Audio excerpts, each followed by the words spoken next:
90 metre लंबी 7 floor तक ऊंची पानी में तैरती हुई इस बिल्डिंग को दुनिया का सबसे पहला फ्लोटिंग होटल होने का एजाज हासिल है। ये बिल्डिंग 14,000 किलोमीटर का सफर करने के साथ साथ दुनिया की सबसे बदकिस्मत तरीन बिल्डिंग भी है। तमाम लग्जरीज को मद्देनजर रखकर बनाया जाने वाला ये होटल आखिर क्यों पिछले 25 साल से वीरान पड़ा हुआ है?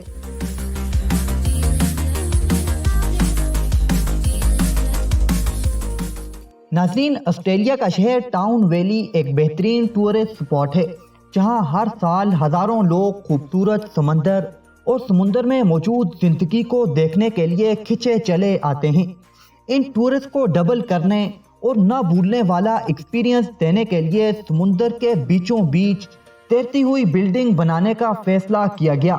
वियतनाम की कंपनी ने इसका डिजाइन तैयार किया और सिंगापुर में इसकी कंस्ट्रक्शन शुरू कर दी गई, लेकिन किसी के वहमो गुमान में भी नहीं था कि इस बिल्डिंग के साथ आगे चलकर क्या होने वाला है। आने वाले टूरिस्ट को लग्जरी एक्सपीरियंस देने के लिए होटल में 200 fully furnished room, glowing night club, gym, casino, movie theatre, library और हर वो फैसिलिटी प्रोवाइड की गई ताकि टूरिस्ट एक भी सेकंड के लिए बोर ना हो। होटल के साथ ही fresh water swimming pool, tennis ground और एक सबमरीन भी रखी गई ताकि गेस्ट समुद्र के नीचे की खूबसूरती भी एंजॉय कर सकें। होटल की एडवर्टाइजमेंट जानदार तरीके से की गई और एडवांस बुकिंग शानदार हुई, लेकिन दूसरी तरफ होटल को मैन्युफैक्चर करने वाली कंपनी और ओनर्स के बीच पेमेंट को लेकर कुछ गड़बड़ हो गई, जिसकी वजह से होटल के सिर्फ कंप्लीट होते होते ही 6 मंथ का डिले आ गया। 6 मंथ बाद जब ये होटल शिप्स की मदद से सिंगापुर से होता हुआ ऑस्ट्रेलिया के समुंदर में दाखिल हुआ, एन उसी दिन समुंदर में सी स्टॉर्म आ गया। शिप्स पर लोड हुई इस बिल्डिंग को तूफानी लहरों और तेज हवाओं का सामना करना पड़ा और होटल की ओपनिंग मजीद डिले होती चली गई, जिससे होटल को तो ज्यादा नुकसान न हुआ, लेकिन इसके ओनर ओपनिंग से पहले ही मिलियन ऑफ डॉलर लॉस कर चुके थे। साथ ही इस होटल की मेंटेनेंस पर काफी खर्च आना था। वेस्ट मटेरियल को समुंदर में फेंकने से गवर्नमेंट ऑफ ऑस्ट्रेलिया ने सख्ती से मना कर दिया। रोजाना वेस्ट मटेरियल को होटल से खुश्की तक ले जाने के लिए एक शिप हायर की गई।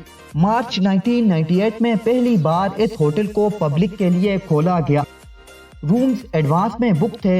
लोग शिप्स भर भर कर होटल की तरफ आने लगे।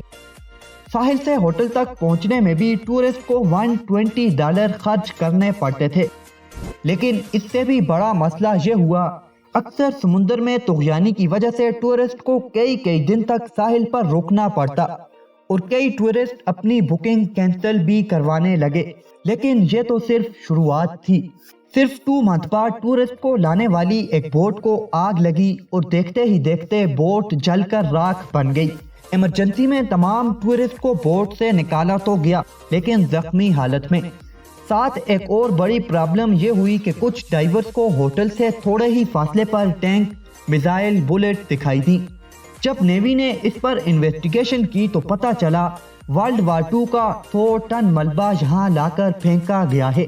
इस खबर से होटल की रेपुटेशन को सबसे ज्यादा नुकसान पहुंचा और टूरिस्ट आने इतने कम हो गए कि होने वाला प्रॉफिट होटल मैनेजमेंट कास्ट से नीचे चला गया।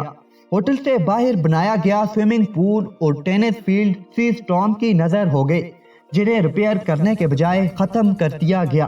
पे दर पे होटल की रेपुटेशन पर लगने वाले झटके ओनर्स बर्दाश्त न कर पाए और आखिरकार मजबूर होकर इस होटल को सेल करना पड़ा।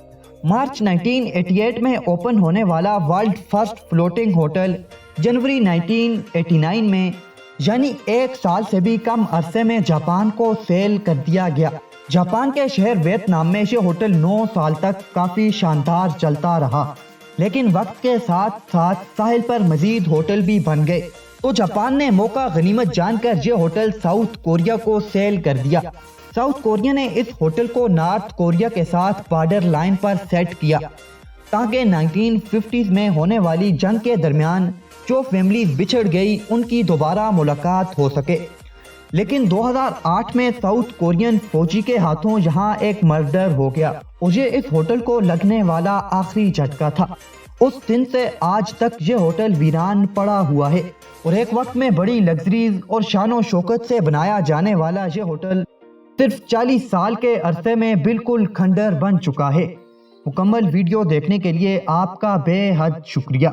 मिलते हैं अगली शानदार वीडियो में।